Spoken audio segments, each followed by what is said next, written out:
ఈరోజు అంతర్జాతీయ సో జర్నలిస్టులు కూడా వాళ్ళ లైఫ్ని యాక్చువల్గా పరంగా పెట్టి ఏదైనా డీప్ ఇంటర్వ్యూ ప్లేసెస్లో కూడా బయట ప్రపంచం తెలియని వాటిని కూడా వాళ్ళు బయట విషయాలను తీసుకొచ్చేసి కొన్ని తెగలు ఏవైతే ఉంటే వాటికి సంబంధించి కూడా అడ్వెంచర్స్ చేసి కూడా వాళ్ళ లైఫ్ని పరంగా పెట్టి వచ్చేసారు. అట్ ది సేమ్ టైం ఫ్లక్టివిటీస్ బ్లడ్ సపోర్ట్ కానీ ఏదైనా ఎమర్జెన్సీ సిచ్యువేషన్స్లో కూడా వాళ్ళ లైఫ్ని డిస్కస్ చేసి మరి మనకు ప్రపంచానికి ఏదైతే న్యూస్ అనేది ఉంటుందో వాళ్ళు చేస్తారు. కాబట్టి ఈరోజు ఎవరైతే అలా వాళ్ళ లైఫ్ని చేశారో సో ప్రాణాలు పెట్టి ఈరోజు మనకి ఇన్ఫర్మేషన్ అంతా మనకి ఇస్తున్నారు వాళ్ళందరూ కూడా మన సైడ్ నుంచి కష్టపడ్డ పోలీస్ డిపార్ట్మెంట్ నుంచి మేము ఈరోజు ఇంటర్నేషనల్ డే సందర్భంగా జరుగుతున్నాము. సో ఈరోజు మన మెయిన్ ఉద్దేశం సో దాదాపుగా మీ అందరికీ తెలుసు సో మొబైల్ అనేది ఇప్పుడు మన లైఫ్లో ఒక పార్ట్ అయిపోయింది అనమాట. అంటే ఒక బాడీలో ఒక భాగం అయిపోయింది. అది లేకపోతే మనం లైఫ్ లేదు అన్నట్టు. ఇంకేంటంటే మొబైల్ ఫోన్స్లో మనకు సంబంధించి మెమోరీస్ మన ఫ్యామిలీస్తో కానీ మన ఫ్రెండ్స్తో సంబంధించిన మెమోరీస్ ఉంటాయి. దానికి అట్ ది సేమ్ టైం మన ట్రాన్సాక్షన్స్ ఏవైతే బ్యాంక్ ట్రాన్సాక్షన్స్ కానీ ఇవన్నీ కూడా మనకు మొబైల్ ద్వారానే చేస్తున్నాం.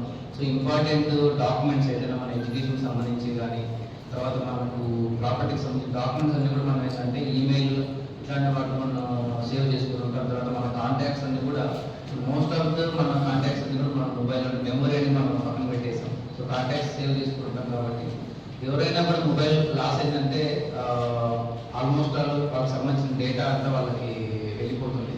కాబట్టి సో మనకి ఏదైతే ఈ మొబైల్ హంటర్ ప్రోగ్రామ్ ద్వారా ఎవరైతే బాధితులు వాళ్ళ మొబైల్ ఫోన్స్ లాస్ చేసుకుంటారో వాళ్ళకి మళ్ళా తిరిగి ఇచ్చేది ఈ మొబైల్ హంటర్ ప్రోగ్రామ్. ఇప్పటిదాకా మనం దాదాపుగా ఈ రోజు దాదాపు 700 మొబైల్స్ మనం రికవర్ చేయడం జరిగింది. 8 వ్యక్తుల్లో దాదాపు 3,000 సెల్ ఫోన్స్ మనం యాక్చువల్గా రికవర్ చేయడం జరిగింది. సో మా సైడ్ నుంచి ఎవరైతే బాధితులు ఉన్నారో వాళ్ళకి మా రిక్వెస్ట్ ఏంటంటే మీరు మీ మొబైల్ సెక్యూర్ చేసుకోవాలంటే మీ సైడ్ నుంచి కూడా మీరు కొన్ని జాగ్రత్తలు తీసుకోవాలి. ఎందుకంటే వాళ్ళ అవసరం వల్ల కూడా కొన్నిసార్లు మొబైల్స్ వాళ్ళు లాస్ అవుతారు. సో దాన్ని హార్డ్ మనీ కొంతమంది ఈవెన్ ఒక ఈఎంఐ పే చేసి కూడా పోగొట్టుకున్న ఉంటారు. సో కాబట్టి దాన్ని మేము చాలా కష్టపడాల్సి ఉంటుంది. కాబట్టి మీ సైడ్ నుంచి మీరు అన్ని జాగ్రత్తలు తీసుకుంటే ఏదైనా రియల్గా మామూలుగా మన నెగ్లిజెన్స్ లేకపోవడం లాస్ అయితే మాత్రం కంపల్సరీగా పోలీస్ వాళ్ళు మీకు ఎప్పుడు అన్ని వేళ అవైలబిలిటీ ఉంటాం. సో మీ లాస్ అయిన మొబైల్స్ ఏదైతే ఉంటుందో కంపల్సరీ అన్ని అకౌంట్స్ పెట్టి మేము తీసుకురావడానికి మా సైడ్ నుంచి మేము ప్రయత్నం చేస్తాం. Thank you. సైబర్ సెక్యూరిటీ ఇప్పుడు ఏదైతే సైబర్ ఫ్రాడ్స్ ఏదైతే ఉన్నాయో ప్రతిరోజు మనం చెప్తూనే ఉన్నాం. ప్రతి అయితే పేపర్ ద్వారా కూడా మనము మెసేజ్ పంపిస్తున్నాం, డిజిటల్ అరెస్ట్ అని చెప్పేసి, తర్వాత లింక్స్ వస్తాయని చెప్పేసి, తర్వాత ఈ ఫ్రాడ్ ఏదైతే షేర్ మార్కెట్ సంబంధించి ఏపీకే ఫైల్స్ పెట్టేసి టెలిగ్రామ్ ద్వారా గ్రూప్స్ ఓపెన్ చేసేసి ఇనీషియల్గా మనకు స్మాల్ అమౌంట్స్ వాళ్ళు ఇచ్చేసి దాని తర్వాత మనం వన్స్ మనం ఫండ్స్ పెట్టే కొద్దీ వాళ్ళు ఏంటంటే విత్డ్రాలు ఇవ్వకపోతున్నట్టుగా దాదాపు కొంతమంది ఈవెన్ 1 crore 2 crores కూడా కోరుకున్న వాళ్ళు ఉన్నారు. మనం ఎంత అవేర్నెస్ ప్రోగ్రామ్స్ ఇస్తున్నామో ఏంటంటే మెయిన్ అయితే అనానిమస్ ఎక్కువ ఉంటుంది. సో వాళ్ళు ఎక్కడో దుబాయ్లో ఉండే అక్కడ నుంచి యాక్చువల్గా రన్ చేస్తూ ఉంటారు. కాబట్టి ఎవరైతే బాధితులు ఉన్నారో ఫస్ట్ ఆఫ్ ఆల్ వాళ్ళ సైడ్ నుంచి అన్ని రకాలుగా ప్రికాషన్స్ తీసుకోవాలి. సో ఈ సైబర్ ఫ్రాడ్స్ ఎవరు ఏ స్టాక్ మార్కెట్ కానీ చెప్పదు మీకు కంపల్సరీగా 20% రిటర్న్స్ ఇస్తాము, గ్యారెంటీ రిటర్న్స్ అని చెప్పి ఏ షేర్ మార్కెట్ నుంచి మనం ఇవ్వడం జరుగుతుంది. At the same time digital arrest అనేవి ఈ మధ్య ఎక్కువ జరుగుతున్నాయి. సో మీకు పలానా పార్సల్ వచ్చింది, మీ పార్సల్లో సమ్ నార్కోటిక్ డ్రగ్స్ ఉన్నాయి, దాంట్లో మీ ఆధార్ నెంబర్ ఉంది కాబట్టి మీకు మిమ్మల్ని అరెస్ట్ పలానా చోటు పార్సల్ వెళ్ళింది, సో దాని మీద మిమ్మల్ని అరెస్ట్ చేయడానికి వస్తున్నాం అని చెప్పేసి డిజిటల్ అరెస్ట్ అనే కాన్సెప్ట్ కూడా ఒకటి తీసుకొస్తున్నారు. సిబిఐ అని చెప్పేసి ఎన్ఫోర్స్మెంట్ డైరెక్టరేట్ అని చెప్పేసి ఒకటి ఆల్రెడీ మనకు ఇవ్వడం జరిగింది, ఒక అడ్వైజర్ కూడా ఇవ్వడం జరిగింది. ఎవ్వరు డిజిటల్ వేలో ఎవరిని ఎవరు అరెస్ట్ చేయరు. సో ఏదైనా ఉన్నా కూడా లోకల్ పోలీస్ ఒకవేళ సిబిఐ అరెస్ట్ చేయలేకనే ఎన్ఫోర్స్మెంట్ డైరెక్టర్ అరెస్ట్ చేయలేనప్పుడు లోకల్ పోలీస్ యొక్క అసిస్టెన్స్ తీసుకొని ఫిజికల్ గానే వచ్చి అరెస్ట్ చేస్తారు. తప్ప నుంచి ఎవరిని డిజిటల్ అరెస్ట్ అనే కాన్సెప్ట్ అనేది లేదు. కాబట్టి అలాంటిది ఏదైనా వచ్చిందంటే ఇమ్మీడియట్ గా లోకల్ పోలీస్ మీరు ఉపయోగించారనుకోండి, మీ విలువైన ఏదైతే హార్డ్ అండ్ మనీ ఉందో మీరు పోగొట్టుకోవడానికి ఛాన్సెస్ చాలా తక్కువ ఉంటాయి. సో డిజిటల్ అరెస్ట్ అనేది కాన్సెప్టే లేదు. ఎవరైనా కూడా ఎనీ సెంట్రల్ ఏజెన్సీ వచ్చినా కూడా కంపల్సరీగా లోకల్ పోలీస్ యొక్క అసిస్టెన్స్ తీసుకొని వాళ్ళని అరెస్ట్ చేయాల్సి ఉంటుంది. కాబట్టి ఇది మేము కంపల్సరీగా ప్రతిరోజు పంపిస్తుంది. ఈవెన్ చాలా బాగా చదువుకొని ఎడ్యుకేటెడ్ ఉన్న వాళ్ళు కూడా ఈ గ్రీడీ అనేది ఒకటి దానివల్ల ఏంటంటే తక్కువ టైంలో ఎక్కువ డబ్బులు సంపాదించడం గ్రీడీ దానివల్ల కూడా చాలా మంది క్రోర్స్ ఆఫ్ రూపీస్ లాస్ అవుతున్నారు. అదేంటి, ఎర్నింగ్ చేసే క్రమంలో వాళ్ళ దగ్గర డబ్బులే కాకున్నట్టుగా రిలేటివ్స్ దగ్గర నుంచి డబ్బులు తీసుకోవడం, ఫ్రెండ్స్ దగ్గర నుంచి డబ్బులు తీసుకొని క్రోర్స్ ఆఫ్ రూపీస్ ఇన్వెస్ట్మెంట్ చేసిన దాని తర్వాత అమౌంట్ 1.5 crores 2 crores పెట్టిన తర్వాత విత్డ్రాల్ ఆప్షన్ కానప్పుడు మన దగ్గరకు వస్తున్నారు. సో ఇనీషియల్ టైమ్స్లోనే మీరు వచ్చినట్లయితే ఏదైనా చేయడం ఉంటుంది, కానీ క్రోర్స్ ఆఫ్ రూపీస్ వెళ్ళి తీసిన తర్వాత ఏవైతే మ్యూల్ అకౌంట్స్ అయితే ఏవైతే ఉంటాయో వాళ్ళు మనం వెతుక్కుంటే అక్కడ ఎవరు ఉంటారంటే చిన్న చిన్న మ్యాన్సల్ వర్క్లు, బెగ్గర్స్, వాళ్ళ డేటా వాళ్ళ ఆధార్ కార్డు తీసుకుని వాళ్ళు అకౌంట్స్ ఓపెన్ చేస్తారు. సో మనకు ఎవరైతే మెయిన్ కలిపి మనకి ఎప్పుడు ఎక్కడో ఫారెన్ ప్లేసెస్లో ఉంటుంది, అక్కడ నుంచి ఏదైతే వేరే ఫారిన్ కంట్రీలో ఉంటుందో గమనిస్తే ఇక్కడ మాత్రం మనం ఎవరైతే వెతుక్కుంటే వెళ్తాం మీరు ఇచ్చిన అకౌంట్ బేస్ చేసుకుని వాళ్ళంతా మ్యూల్ అకౌంట్స్ అనేవి ఉంటాయి. సో కాబట్టి ఎవరైతే ఈ సైబర్ ఫ్రాడ్స్కి బాధితులు వాళ్ళు కూడా వాళ్ళ సైడ్ నుంచి ఏదైనా బ్యాంక్ నుంచి సడన్గా కాల్ చేసి మీ అకౌంట్ బ్లాక్ చేసుకున్నాం అని చెప్పారు అనుకోండి, బ్లాక్ చేసుకున్నాడు బ్లాక్ చేయండి. మనం మీరు ఫిజికల్ బ్యాంక్ వెళ్ళి కనుక్కోండి ఎందుకు బ్లాక్ చేస్తున్నాడు అని చెప్పేసి. సో వాళ్ళు ఏదో లింక్ ఇస్తే దాన్ని ఓపెన్ చేసి మన క్రెడెన్షియల్స్ అన్ని మనం ప్రొవైడ్ చేసి కూడా మన పిన్ నెంబర్ కూడా మనము ప్రొవైడ్ చేస్తాం. మనం ఎంత అవేర్నెస్ ఇచ్చినా కూడా ఏంటంటే ఆ ప్యానిక్ సిచ్యువేషన్లో చాలా మంది వాళ్ళ డీటెయిల్స్ ఇచ్చేస్తున్నారు. సో దానివల్ల కూడా చాలా మంది వాళ్ళ బాధ్యత మనీ లాస్ అవుతుంది. కాబట్టి పోలీస్ తరఫు నుంచి అన్ని ప్రికాషన్స్ మనం అవేర్నెస్ ప్రోగ్రామ్స్ కానీ ఇవన్నీ మనం చేస్తున్నాం. అట్ ది సేమ్ టైం బాధితులు కూడా ఎవరైతే దీనికి వెళ్తున్నారో వాళ్ళు కూడా వాళ్ళ సైడ్ నుంచి అన్ని ప్రికాషన్స్ తీసుకోవాలి. ఇనీషియల్ టైమ్స్ ఎవరైనా కాల్ వచ్చింది అనుకోండి, ఇమీడియట్గా లోకల్ పోలీస్ చెప్పేసి ఇలా వచ్చింది సార్, అది కరెక్టా కాదని చెప్పేసి మీరు ఎంక్వైరీ చేసుకుంటే మనం చెప్పేస్తాం అది ఫ్రాడ్ కాల్ అయినా స్కామ్ కాల్ అని చెప్పేసి. సో మీ సైడ్ నుంచి మీరు అన్ని రకాలుగా సేఫ్టీ మెజర్స్ తీసుకొని మా సైడ్ నుంచి మేము చేయాలి కూడా మేము అవేర్నెస్ ప్రోగ్రామ్ ద్వారా మనం వెన్నుబడి కూడా మనం ట్రైనింగ్ ఇవ్వడం జరుగుతుంది. అంటే న్యూ ప్రాసెస్ వస్తుంది, దాని తగ్గించి మనం ట్రైనింగ్ ప్రోగ్రామ్స్ అన్ని కూడా కండక్ట్ చేస్తాం. అన్ని కూడా మనం వెరిఫై చేసుకున్నాం. అలాగే ఉన్నట్టు వాళ్ళ కేసులు కూడా రిజిస్టర్ చేస్తాం. సరే, ఇవన్నీ రికవర్ చేసి చెప్తే మిస్సింగ్ కేసెస్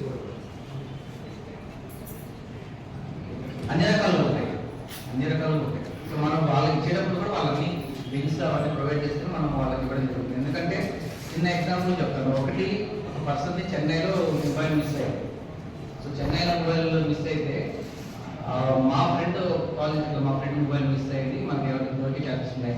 బట్ ఎక్కడ చెన్నైలో మిస్ అయ్యింది మనకు అప్పుడు కర్నూలు లిస్టులు చేస్తున్నాం. సో ఛాన్సెస్ చాలా తక్కువ చెప్పింది. బట్ అది ఆఫ్టర్ 2 months అది డోన్లో దొరికింది. మొబైల్ డోన్లో IMEI నెంబర్ చెక్ చేస్తే ఆ మొబైల్ డోన్ నెంబర్లో దొరికింది.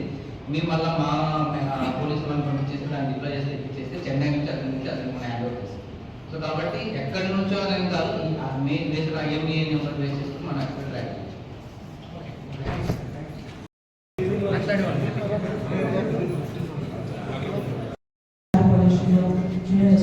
చేస్తున్నాను సార్. ఐఫోన్ చాలా ఇష్టపడి తీసిచ్చాడు సార్. నాకు ఫోన్ తీసుకోవడంలో చాలా ప్రాబ్లమ్స్ ఫేస్ చేస్తాను. ఆన్లైన్ క్లాస్ చాలా ప్రాబ్లం అయింది. చాలా థ్యాంక్స్ సార్. ట్రేస్ చేసి ఫోన్ ఇమీడియట్గా వితిన్ 1 week 2 weeksలో ట్రేస్ చేసి ఐఫోన్ని హ్యాండ్ ఓవర్ చేసినందుకు చాలా హ్యాపీగా ఫీల్ అవుతున్నాను. గవర్నమెంట్ ఎంప్లాయీస్ ఇంత కష్టపడి అందరికీ ప్రజలందరికీ ఇంత హెల్ప్ఫుల్గా ఫోన్స్ కానీ అదర్వైజ్ ఎనీ లేడీస్ ప్రాబ్లమ్స్ సంబంధించి నైట్ అవుట్స్లో ఎక్కడైనా ట్రావెల్ చేస్తున్నప్పుడు మీ cell phone numbers almost government సంబంధించిన అన్ని స్కీమ్స్ సంబంధించి అవైలబుల్గా ఉంటున్నారు. నిజంగా hats off to government police department also. నిజంగా very thanks sir. Thank you so much madam. అందరికీ పోలీస్ డిపార్ట్మెంట్స్కి hats off to sir. Thank you so much sir.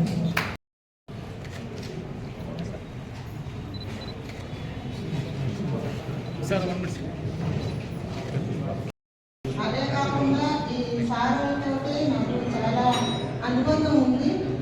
Vaccination Covid తోటి సిబ్బందికి కూడా ధన్యవాదాలు తెలియజేస్తున్నాను. నేను లాస్ట్ నవంబర్లో మా సీనియర్ వెంటనే నేను రికవరీ కోసం ఫోన్ చేసేసి వెంటనే నేను వాళ్ళకి తెలియజేశాను. నాకు వెంటనే మెసేజ్ వెంటనే వచ్చేసింది. సకాలంలో నాకు సెల్ అందించి ఈరోజు నాకు మీకు సెల్ రికవరీ అయిందని చెప్పి నిన్న ఫోన్ చేసి పిలిపించారు. చాలా ధన్యవాదాలు సార్. అదేవిధంగా జిల్లా ఎస్పీ గారికి అందరికీ కూడా ధన్యవాదాలు తెలియజేస్తూ ఒక్కసారి మీరందరూ కరతాళ ధ్వనులతో వారి సిబ్బందికి ధన్యవాదాలు తెలియజేస్తూ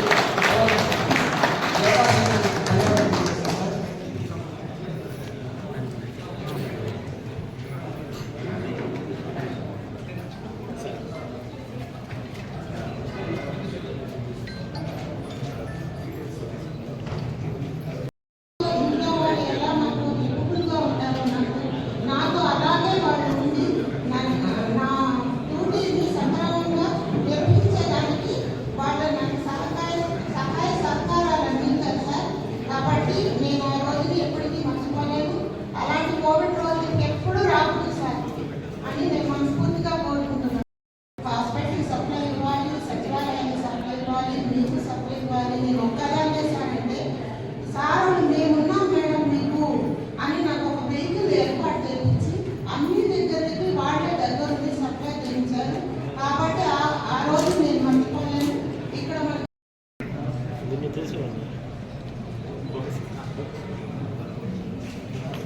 ప్రకాశం వాటర్ లోపడి యాక్చువల్గా ఈ ఫోన్ పోయిన తర్వాత నేను వదిలేసాను, పట్టుకోలేదు. నాకు మొబైల్ గురించి తెలియదు.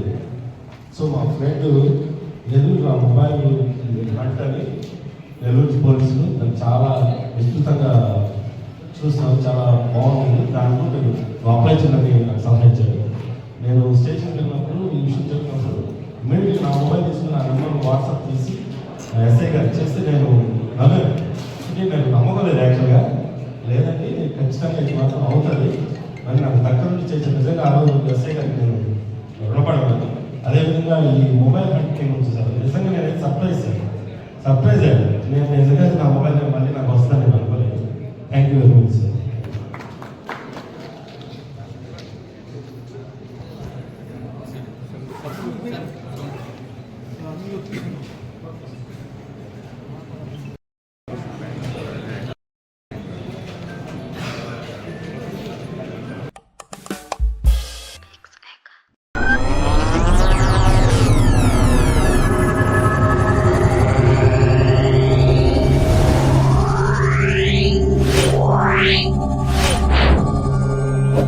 Wow.